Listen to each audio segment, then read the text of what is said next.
I feel it. I hope you do too. I'm Megyn Kelly, and on the show today, we have a lot coming your way. Being a sexual predator. As we reported yesterday, Ratner fired back against one of his accusers, filing a defamation lawsuit against Melanie Kohler, who now says that Ratner raped her in the mid-2000s. Now, Kohler's spokesman is firing back, saying the goal of these lawsuits is to intimidate women. Melanie, he says, will not be intimidated. And the numbers keep climbing every day. We go through it now. At least 8 young men now accusing actor Kevin Spacey of inappropriate sexual conduct. I know, there's something about knowing the face so well from the movie screens and the television, like, there's just something that makes it hard to process, you know? Like Kevin Spacey, you watched him for years. He's denying these claims, but the latest interview is that in an interview with Vulture, an anonymous man comes forward and describes in vivid detail what he says was a consensual relationship with Spacey that began when the man was a boy. In other words, a friendship that began when he was a boy, okay? But then he says a year later, at 15, he saw Kevin Spacey again and asked to go to Spacey's apartment, thinking they were just going to, quote, this is in the accuser's words, kiss and tell each other we loved each other. This is a young boy, right? He's not yet mature. Instead, he says what transpired was attempted rape. And he goes through it detail by detail and was able to provide Vulture other confirming details about what was in Spacey's apartment and so on. He says he now considers Spacey a pedophile and a sexual predator. He is not the only man, of course, to come forward alleging that Spacey tried to be with him sexually when he was underage. 8 is also the number of staffers on Spacey's hit show and now suspended show, House of Cards by Netflix, who are describing his behavior on set as predatory, including non-consensual touching and crude comments targeted at young staffers. That's not okay either.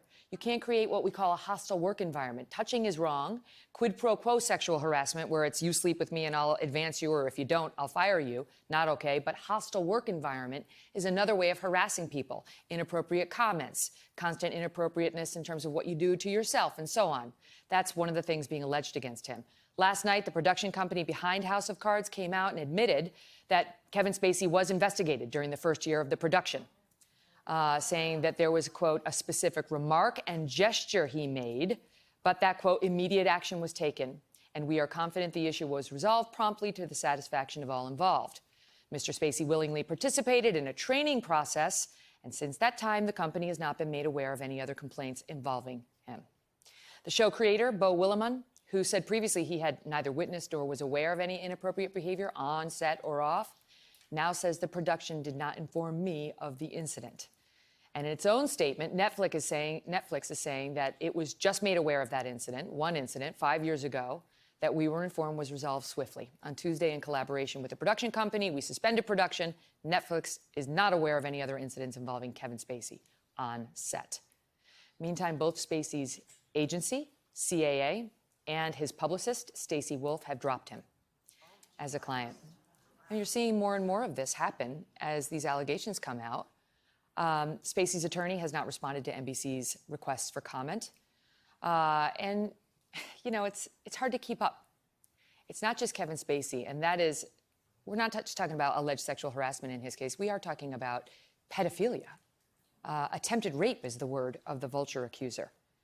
And then we've seen similar allegations, not with respect to young boys, but rape allegations against Harvey Weinstein. And the allegations against him run the gamut from harassment to full-on rape. He denies all claims of non-consensual sex. The number of accusers against Weinstein now, 87. 87. Lauren Sivan, a former Fox News reporter who I know, came on this program 3 weeks ago and was the first to go on camera with this allegation. She sat in this chair and talked about how she met him at a restaurant. She didn't even know him. He gave her a tour of the restaurant, and in a corridor, she said he tried to kiss her. She said no, and he started masturbating. He said, just shut up and stand there. He starts, and so this young woman comes out very bravely talking about this. She was scared to talk about it on camera. Now the number's up to 87, which shows you the power of one woman and then another finding the courage to come forward, or young man. In the case of Weinstein, it's now up to 87 accusers, including the latest actress Paz de la Huerta. You may know her. She's a familiar face from the movies. Did you watch the HBO show Boardwalk Empire? Did you ever watch that? Well, she was big on this show. She's claiming that Weinstein raped her twice, a month apart back in 2010, both times after he convinced her to let him up to her New York City apartment. The NYPD now confirming it is investigating her claims, and speaking to Vanity Fair, the NYPD detective leading the investigation said, and I quote, "I believe, based on my interviews with Paz, that from the NYPD standpoint, we have enough to make an arrest." To make an arrest.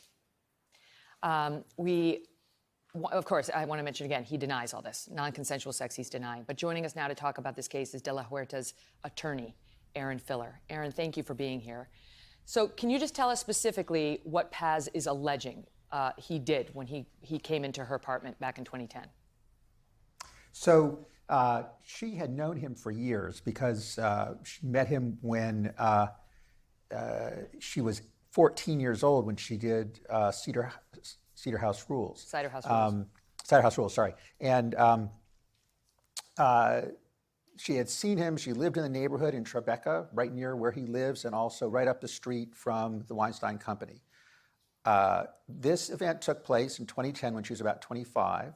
She ran into him in a club. He offered her a ride home. And then once she got to the building, he began pressing to come upstairs.